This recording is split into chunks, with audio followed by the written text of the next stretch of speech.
Aid rushes into Pakistan as cataclysmic floods continue. With the finger of blame pointed at climate change, Islamabad says Pakistan should be compensated by rich countries and corporations.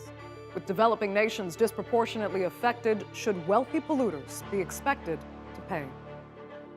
I'm Andrea Sankey, and today's Newsmaker is Pakistan's deadly floods.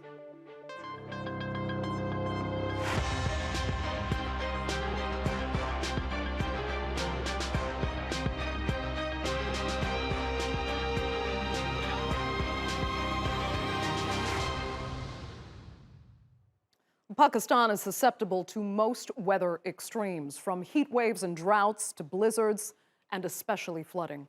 A massive inundation of water covering a third of the country over the past few weeks has killed more than 1,300 people. And besides the catastrophic rainfall, water is also rushing in from melting glaciers in the Himalayas, causing rivers to burst their banks. One scientific study on the severity of climate change-related weather ranks Pakistan number 5 in the world.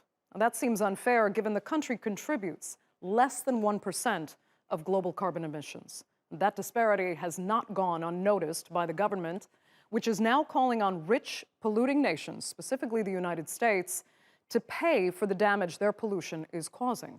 In a moment, we'll speak to Pakistan's Climate Change Minister, leading the call for reparations. But first, here's Ahad Al-Fadli on how Pakistanis are dealing with deadly floods. A third of Pakistan is currently underwater. After weeks of unusually heavy rains and melting glaciers, the country is facing its worst flooding in decades. Since June, more than 1,300 people have died and millions have lost their homes. There was such a huge surge of water that we had to literally swim out of our houses. We just managed to save ourselves and our cattle. Our household goods were left behind. They are all ruined. This is Sindh province. Many of its villages are underwater, along with the homes, businesses, schools, and bridges that make up their communities.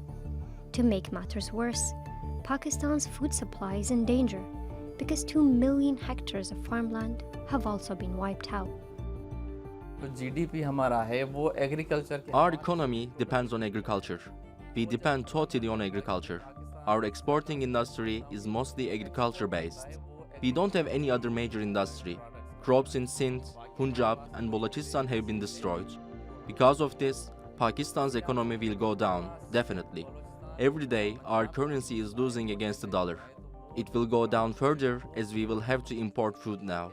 We have neither food to eat nor seeds for next crops. The damage so far could cost the South Asian nation more than $10 billion.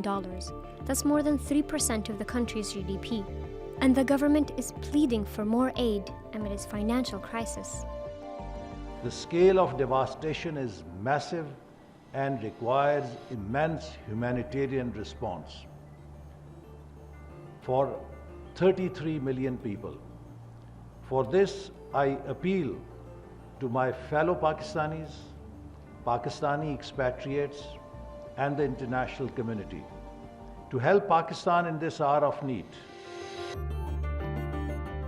And while the death toll continues to climb and the survivors try to piece back their lives, more floods are expected to come. Ahad Fadli, The Newsmakers.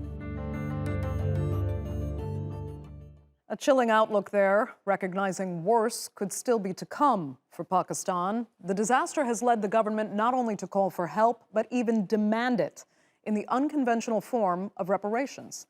Joining me now from Islamabad to talk more about that is Pakistan's Minister for Climate Change, Sherry Rehman. Thank you so much for being with us.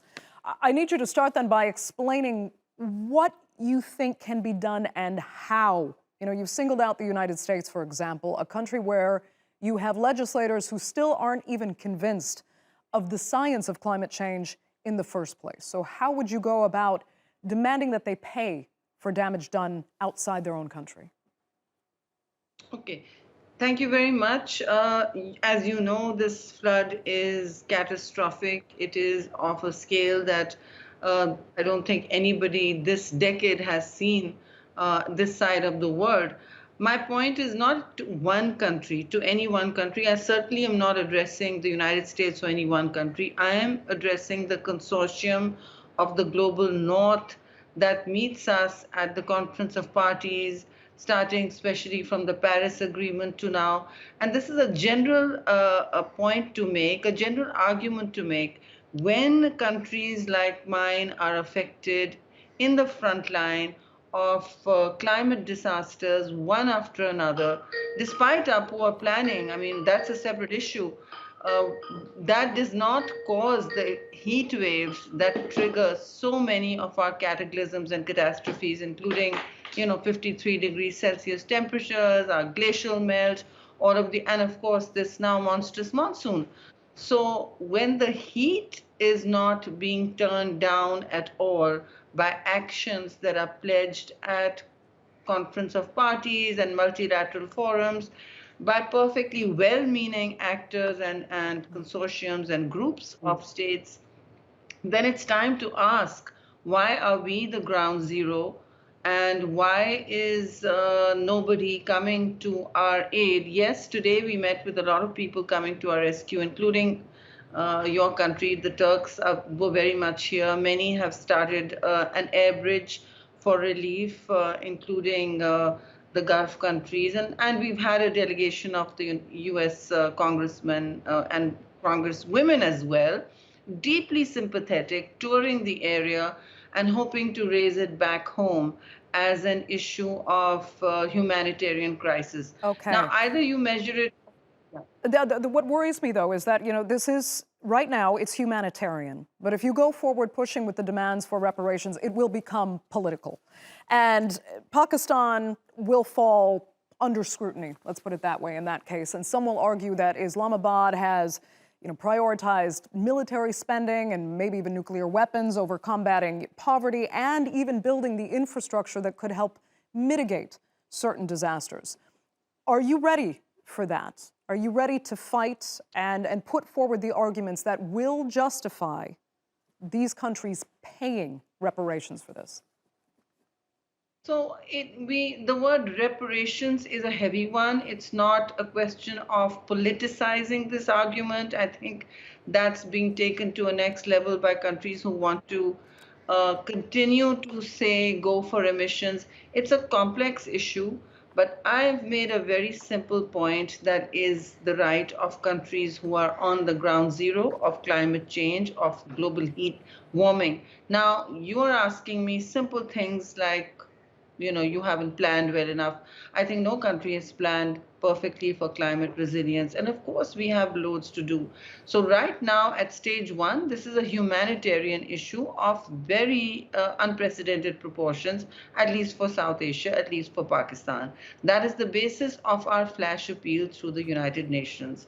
When you say reparations, I'm asking for a simple term called loss and damage, which we raise internationally at the COP level. That is something the whole group of 77 raises. That is a very normal kind of climate bargain that everyone talks about. That does not entail a transfer of money, but entails the formation of large climate funds that people can tap into.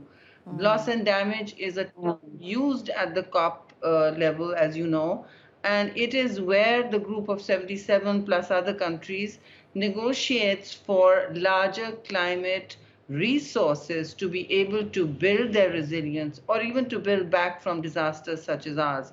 We are estimating huge losses. Right. And in the point, the needs assessments haven't been done. So loss and damage is is not a new argument. It's one made at multilateral forums for countries to build common pools of resourcing for green financing, for energy transitions, for the mitigation targets that we've all committed to, because we are very committed to our mitigation targets, which means a reduction in the use of fossil fuels and advancing the need for renewables as the years go by. We're committed to 2030, but many of that was conditional to certainly 35% of that was conditional on external financing. Okay. Now, those pledges. But just quickly, though, I mean, I have to ask how you would go about ensuring that the funds given, loss and damage funds, even reparations, if it ever gets that far, would actually get to those people on the ground most in need of this help. Because up until now, it has been. I think, go ahead. Yeah, I think there's a blurring here between the multilateral loss and damage argument, which is a broader climate discussion that goes on at all the multilateral forums between the global north and the global south. What you are referring to now is the climate disaster taking place in Pakistan. And by all means, the international aid that's coming in, we're very grateful for that, the humanitarian aid, the United Nations and other bilateral assistance coming in, both in kind, in human resource as well, technical resource, and of course financial assistance for the 33 million affected on the ground. The U.S. Congresswoman, Sherry Rehman. Right, we'll have to leave it there, unfortunately. So many thanks for joining us. Now let's broaden out this conversation on climate change, and joining me from Perth, Australia is Peter Newman. He is the coordinating lead author for the transport section of the UN's Intergovernmental Panel on Climate Change. And from London is Skeena Rathor. She is spokesperson for Extinction Rebellion. Thanks all so much for being with us. Peter Newman, let me start with you. Getting a global agreement to tackle climate change has proven elusive at best, in spite of everything we've seen, not least the flooding in Pakistan. So help me understand why. Because, for example, when scientists discovered holes in the ozone layer, particularly above Australia, world leaders were able to fix it by phasing out CFCs around the world. Why the sense of urgency then and not now? Well, it's pretty simple, because the solution then for the ozone hole was easy. It just needed to change the technology, and the companies involved were happy to do that. So all the governments were running after each other to see who would be first to claim that they'd caused this massive breakthrough in negotiations. It was very easy. This is a hard one. Climate change is not easy. And we've taken 20 or 30 years to actually work out what to do. But you'd have to say that since the Paris Agreement, we can now say we know what to do. It's actually cheaper and better to get moving now. It takes a while to get the whole economy to change, but we now know what to do. Then why isn't it being done? Oh, it is being done, and the latest IPCC report shows that there's a massive uptake in solar, in batteries, in electric vehicles, and in the changes that are needed to implement that in cities and regions. It is taking off. It is an exponential growth that is now happening, but it's got a long way to go. But the start is clearly there. The last 5 years have been quite dramatic. They really have. And I mean, it's shocked people. And I'm glad to hear you say that you think progress really has been made and it is taking off, because that runs contrary to the very cynical views of many other scientists who say we've kind of passed, the point of no return. We're not going to make that 1.5 degrees. And now we're seeing damage in countries like Pakistan. I mean, Skeena, let me ask you, Pakistan is now asking for reparations as a way to fight this battle. Do you think that is something that can help drive the urgency home, or do you think that could just become too politicized and make this whole process even more convoluted? I'm so relieved that Pakistan and Sherry Rehman, their climate minister, is asking for reparations. Reparations is dealing with the reality of neo-colonialism, which is the system, it's the global system that we are stuck in. And it is the global system that is causing climate and ecological. We often just say the word climate. It's really important we recognize that we're in a biodiversity and ecological crisis. We're in a crisis of relationships with all of nature, and that the colonization And the fact that only 100 companies, just 100 companies, are responsible for 71% and more emissions of the world, we are in a global genocidal and ecocidal economics, which is it's an intransigent system, and Sherry Rehman is calling that out. But what do you think the chances of her getting a positive response from the countries she is demanding reparations from, especially when you have a number of leaders, mostly on the conservative side, almost sometimes denying climate change really exists, much less wanting to take responsibility for it and thinking that they would owe some compensation? Yeah, and they also deny the impacts of neocolonialism, and that's I think what is is the issue here, that if you as a nation, and if you as a mega corporation, and by the way, those are the new empires, right? We are still in a world of empires. The new empires are these gigantic mega corporations of the world, and if you if we're not having the conversation about the plunder and the extraction and the exploitation that those companies through those nation states, the global minority world, are engaged with, right?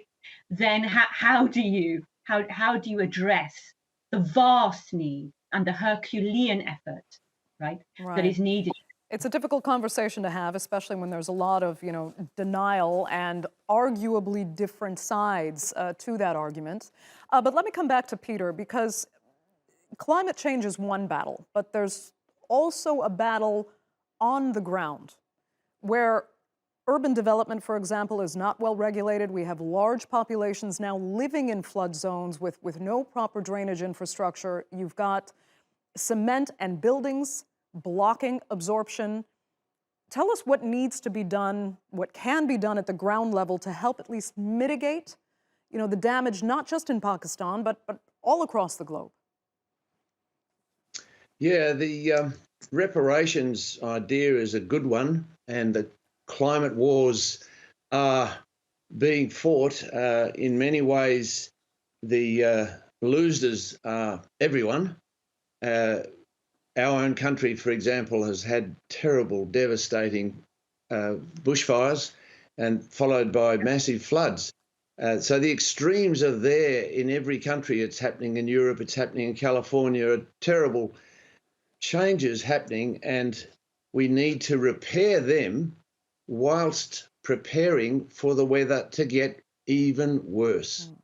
And it's likely to be a 20 to 30 year period, even if we get totally on top of the mitigation of the climate change forces that are causing this war, fossil fuels.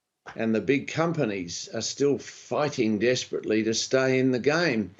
And so we are still at war, and the forces of reparation are gathering. We have a $100 billion fund that's been set up by the UN, the Green Climate Fund. About 80% of that has been contributed to, and about only 20% of that goes into adaptations to prevent these kind of floods from destroying these villages and towns that you can see in the pictures are so terrible in their devastation. Now a third of Pakistan. Should we see more than that 20%, at least in the immediate term? Because the damage is going to be done. And at the ground level, yes, people need to be better prepared, and it doesn't seem that the real investment is being made in that. Yeah, the money is going to places like Bhutan. Half of the population are going to have climate resilient roads as the result of the latest funding that's gone out to them as part of the Global Climate Fund. There should be a lot more of that. I think that we're going into a period where the market is beginning to take up the slack of government funding being needed on mitigation. That will have to be the last word. I'd like to thank both Skeena Rathor and Peter Newman so much for joining us on this segment of the Newsmakers.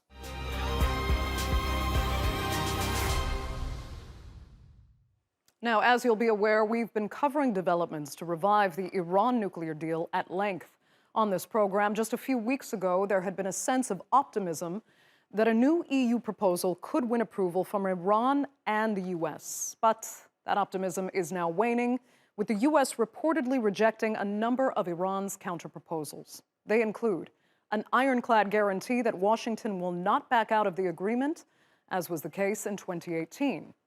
Dropping an investigation by the International Atomic Energy Agency over unexplained radioactive particles at several Iranian locations, and a more detailed understanding of what kind of sanctions relief Iran would get under a new agreement.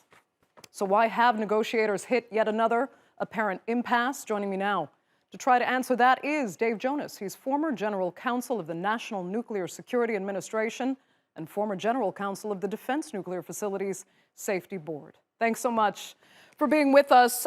I mean, what do you think has happened here? Why this now regression in negotiations?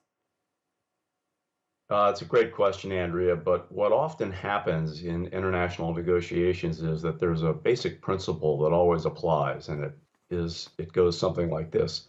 Nothing is agreed until everything is agreed. And what that means is that you can be at about the 11th hour of a negotiation having almost 99% of everything agreed, and then the opposing party can say, well, wait a minute, we want to go back to this first thing that we already agreed, but now we want to look at it again.